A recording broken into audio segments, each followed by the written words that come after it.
중국 충칭의 한 유흥업소 앞에 경찰차가 멈춰섰습니다. 그 뒤를 이어 경찰 봉고차 한 대가 또다시 멈춰섰습니다. 차에서 내린 경찰은 문 앞을 지키고 있던 경비원들을 밀치고 들어갔습니다. 아이, 뭐 하는 겁니까? 영장 있어요? 경찰은 경비원들을 제지해도 아랑곳하지 않고 5층과 지하에 숨어있던 접대부들을 모두 잡아갔습니다. 매 층마다 접대부들을 한 줄로 세워놓은 경찰은 에이, 거기! 앞사람 어깨 위에 손 올리고, 앞만 봐! 앞만 보고 가세요! 만약 이탈하거나 검거를 방해하는 사람은 가중처벌됩니다. 접대부들은 무서워서 바닥만 보고 걷고 있습니다. 앞사람 어깨에서 손이 떨어지면 어쩌나 노심초사하고 있습니다.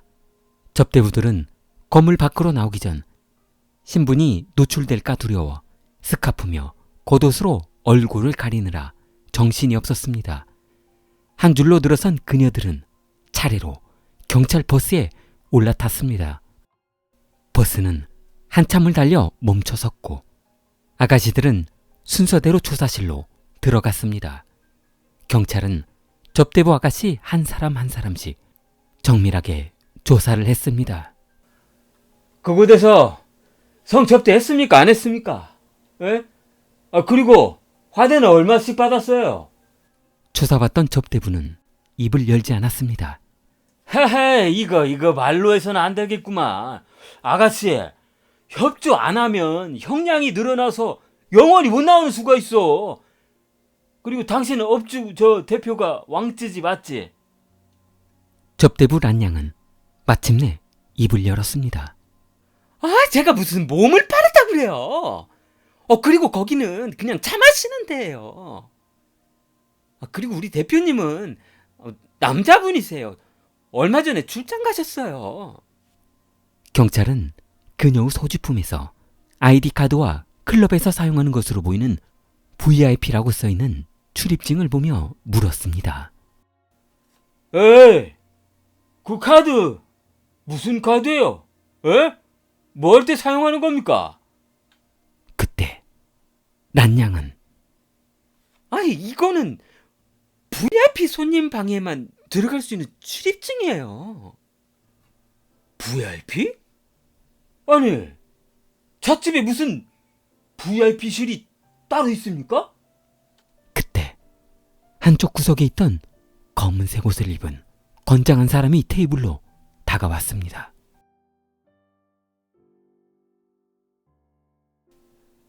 야! 거기서 VIP실 설명을 하면 어떡해? 그렇게 교육을 시켰어도 모르겠어? 이상한 거 물어보면 그냥 모른다고 하란 말이야. 이 모든 것은 가짜였습니다. 이 모든 것은 유흥업소 전략팀의 경찰 조사 대비 기습 실전 연습 훈련이었습니다. 그들은 직원들도 아무도 모르게 모든 것이 진짜 경찰인 것처럼 꾸미며 실전 연습을 했던 것입니다. 특히 VIP실을 최고급 고위 간부와 기업체 사장님들만 출입할 수 있는 곳이라서 혹시라도 경찰이 그곳의 정보를 알아내리고 한다면 무조건 모른다고 하라며 철저하게 비밀에 붙여야 했습니다. 1974년 충칭시 시골에서 아버지가 소장농으로 먹고 사는 한 집이 있었습니다. 그 딸 왕찌지는 어렸을 때부터 예쁘기로 소문났었습니다. 왕찌지에게는 2명의 오빠와 여동생이 있었습니다.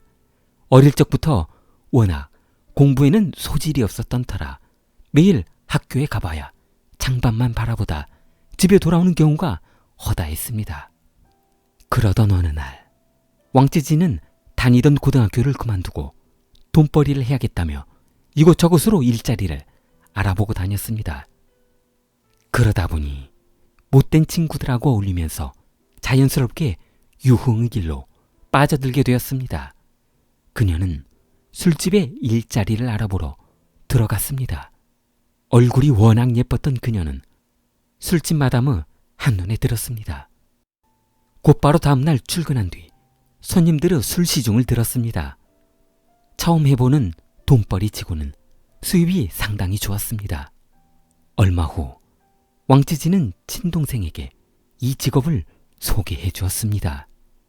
왕찌지의 말을 듣고 여동생도 같은 직종에 같은 직장에서 일하게 되었습니다. 그러나 시간이 지날수록 두 사람이 받는 손님의 숫자는 늘어났는데 주머니에 돈 들어오는 돈은 별것이 없었습니다. 돈 버는 것이 그렇게 생각만큼 쉬운 것이 아니었습니다. 왕찌지는 일은 일대로 다하며 몸은 몸대로 상하고 더 이상 일을 하기가 짜증났습니다.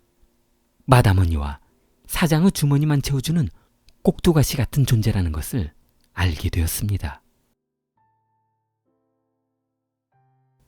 왕찌지와 동생은 다음 날 마담에게 본인들이 받아야 할 돈을 달라고 했습니다. 두 사람은 돈을 챙긴 뒤 최근 창업이 유행인 미용실을 차려보기로 했습니다.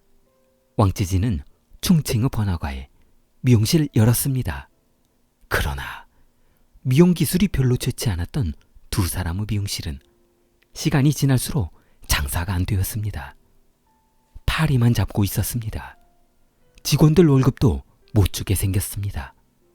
결국 직원들 월급을 못 주다 보니 직원을 해고하고 두 사람이 모든 일을 할 수밖에 없는 그런 상황이 되었습니다. 두 사람은 계속 이 일을 해야 하나 말아야 하나 망설이고 있었습니다. 아니야. 이거 미용실 계속 해야 되는 거야? 말아야 되는 거야. 직구작 저기 거미줄 친다. 그런데 최근 이상한 손님들이 오기 시작했습니다.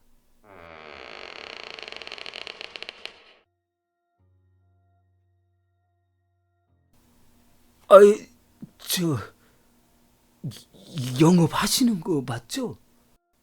어느 날 오후 머리를 자르러 온 남성이 머리를 자르기 위해 의자에 앉았습니다. 왕찌지가 두건을 가슴에 덮어주고 여동생이 손님의 손톱을 소지하려는 순간 남자는 한참 동안 뜸을 들였습니다. 저기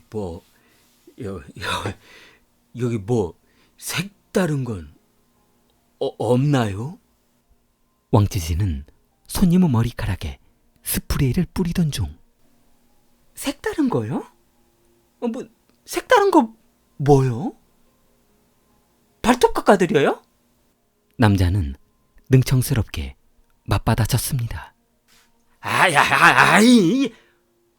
내가 그런 거 하자고 특별한 거 물어봤겠어요.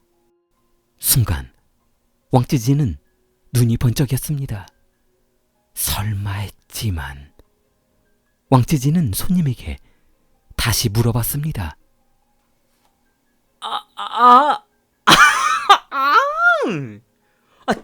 당연히 있지요. 아시면서. 남자 손님은 굳었던 얼굴이 환한 웃음으로 가득했습니다.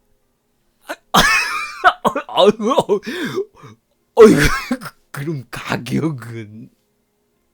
두 사람은 가격을 흥정했고 마침내 남성은 일을 마친 후 매우 만족한 미소를 하며 뒤돌아 나가는 출입문 손잡이를 잡을 동안 왕찌지를 계속해서 바라봤습니다. 손님이 나가고 왕찌지는 계산기를 가져와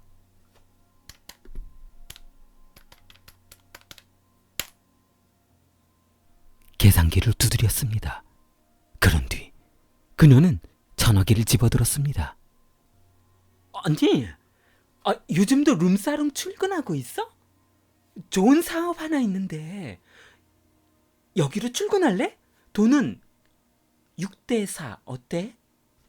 그날 밤 왕찌지는 같은 업소에서 일했던 언니 몇 명을 더 불렀습니다.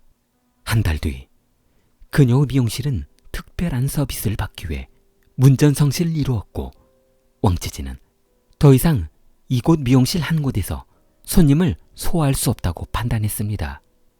돈 버는 쪽에 눈이 트이기 시작한 그녀는 인근에서 장사가 안 되고 문을 닫아놓은 호텔을 싼 값에 인수하게 되었습니다. 이제 1차는 미용실에서 해결하고 나머지는 호텔에서 해결하는 기가 막힌 방법을 알아낸 것입니다. 1년 뒤 그녀의 사업장은 8개로 늘어났습니다. 그녀 아래에서 일하는 접대부 아가씨만 수천 명에 달했습니다.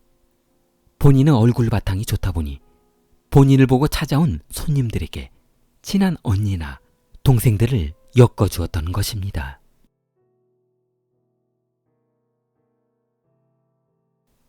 초창기 경험도 없고 순진했던 그녀들은 진상 손님들이 항상 골칫거리였습니다. 그 뒤로 경비원과 조직폭력배를 직원으로 두고 안정적으로 사업을 시작했습니다. 그러나 사업이 확장되고 커지면서 여러 가지 문제점들이 발생했습니다. 경찰 단속이었습니다. 아, 짜증나. 이놈의 단속은 왜 이렇게 수시로 나오는 거야? 방법을 찾아봐야지. 이건 못 해먹겠네. 자리를 잡을만 하면 조사 나오는 경찰들 때문에 불안해서 영업을 할 수 없었던 것입니다. 그러던 어느 날 우연한 기회에 지인으로부터 이런 기회가 있을 때 높으신 분을 한번 만나보는 건 어떠냐며 물었습니다. 그러자 왕지진은 망설이지 않고 지인의 소개를 받아들였습니다. 지인이 소개한 사람은 충칭법무국 부국장 겸 공산당 공안국 부국장인 원치양이었습니다. 대박! 공안국 부국장? 그 차기 국장으로 내정된 그 사람? 왕지진은 이제 천군만마를 얻게 되었습니다. 공안국 부국장은 수시로 VIP실에서 특별 대우를 받으며 지내고 있었습니다. 뭐 불편한 거 있으면 언제든지 말만 해. 왕지진은 사업을 더 확장했습니다. 충칭 시내 한복판에 있는 유명 찻집 5층짜리 찻집을 통째로 사버렸습니다. 그곳에 아방궁을 만들었습니다. 겉은 찻집이었지만 속은 바모 황제들이 출입하는 곳이었습니다. 야! 너 거기 뭐 하는 거야? 거기 서 있어? 손님 모셔야지. 경비! 경비! 업무 똑바로 해. 똑바로 안 할 거야? 진상 곤란해야지. 왕지진은 눈코 뜰 데 없이 바빴습니다. 그러나 공급이 수요를 감당할 수 없었습니다. 15년 동안 입소문을 타고 퍼지기 시작한 그녀의 업소는 기본 대기표가 100번이었습니다. 더 이상 2천여 명의 아가씨로는 전체 사업장 손님을 모두 소화할 수 없었습니다. 그러던 어느 날 왕지진은 손대지 말아야 할 분야까지 손대고 말았습니다. 결국 접대부 그녀들을 가두고 폭행하며 관리하게 된 것입니다. 돈 주고 접대부를 사들이는가 하면 몸이 아픈 상황에서도 손님을 받으라며 강요했습니다. 그러던 어느 날 가혹한 생활을 견디지 못한 아가씨가 5층 꼭대기에 올라가 더 이상은 이런 생활이 싫다며 추락해서 떨어져 버렸습니다. 그러나 왕지진은 업소에 출동했던 경찰을 돌려보내며 자살을 시도한 여접대부를 인근 병원으로 싣고 갔습니다. 추락한 여성 접대부는 몇 차례의 수술에도 불구하고 결국 하반신 마비가 되었습니다. 충격적인 것은 하반신 마비가 된 여직원이 업체의 기밀을 누설할 것이 두려워 찻집 지하실방에 가둬놓고 영영 밖으로 못 나가겠다는 것입니다. 왕지지의 업소에서 술 마시며 노래 부르고 있던 손님 중 한 사람이 여직원과 싸움이 벌어졌습니다. 싸우던 손님을 말리던 중 경비원과 다시 시비가 붙은 손님은 아가씨를 폭행하기 시작했습니다. 그러다 총격전이 벌어졌고 손님과 접대부 5명 중 3명이 중상을 입고 경비원 2명이 경상을 입는 큰 사건이 발생하게 되었습니다. 주위에서는 큰 사건으로 소문이 났지만 왕찌지를 지켜주는 공안부 부국장이 뒤를 봐주고 있던 터라 경찰 조사를 시작하자마자 곧바로 풀려났습니다. 결국 경찰 조사는 무마되었고 입소문을 타고 퍼진 소문으로 충칭에서 그녀는 더욱 유명해지게 되었습니다. 몇 개월 뒤 경찰은 그녀의 업소를 들이닥쳤습니다. 부정부패 척결로 인한 충칭 공안부 부국장의 구속과 함께 이곳 충칭의 유명세를 타고 있던 그녀를 구속하기 위해 중앙정부에서 수사를 시작한 것이었습니다. 경찰은 건물 안의 접대부들을 모조리 연행하는 과정에서 지하실에 갇혀있던 하반신 장애인 아가씨를 발견하고 긴급히 병원으로 후송하였습니다. 2010년 8월 양쯔지가 체포된 뒤 2달 만에 그녀와 관련된 50여 명의 공범들이 법정에 재판을 받았습니다. 그녀의 재산은 모두 정부에 압수되었고 그 당시 그녀가 보유했던 현금만 수천억에 달했다고 합니다. 2010년 8월 11일 충칭시 법원은 왕찌지에게 사형을 선고했습니다.